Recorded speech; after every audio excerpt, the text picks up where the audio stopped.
सहज कहेंगे छौड़ी करो ही केरा से प्यार गे। सहज कहेंगे छौड़ी करो ही केरा से प्यार गे।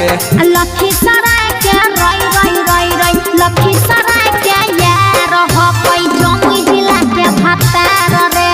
लखीसराय के यार हो कोई जमुई जिला के भतार रे।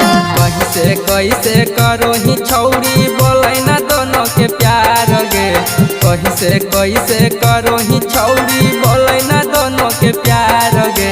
लखीसराय के रई रई रई रई लखीसराय के यार हो कोई जमुई जिला के भतार रे।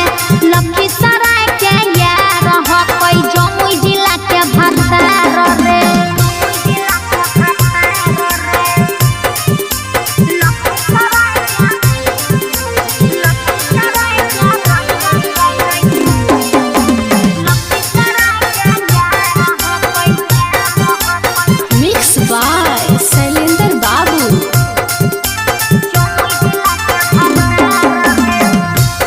के चुसल कौ तोरा होठावा के लाली के रे तोरा दिल कौ छौड़ी काना के कनबाली।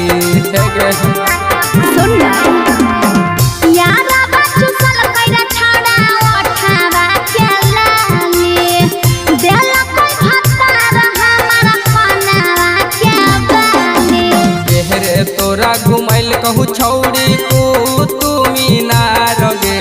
केहरे तोरा घुमैल कहू छौड़ी तू मीनार गे। लखीसराय के रई रई रई रई लखीसराय के यार हो कोई जमुई जिला के भतार रे। लखीसराय के यार हो कोई जमुई जिला के भतार रे।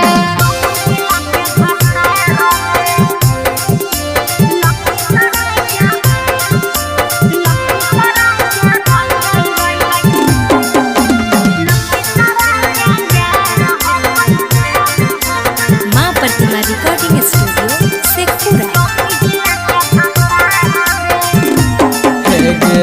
यहरावा के हको की छौड़ी बोले तोरो नाम गे। काहेला तू कैले हकी झूठो बहदा नाम गे।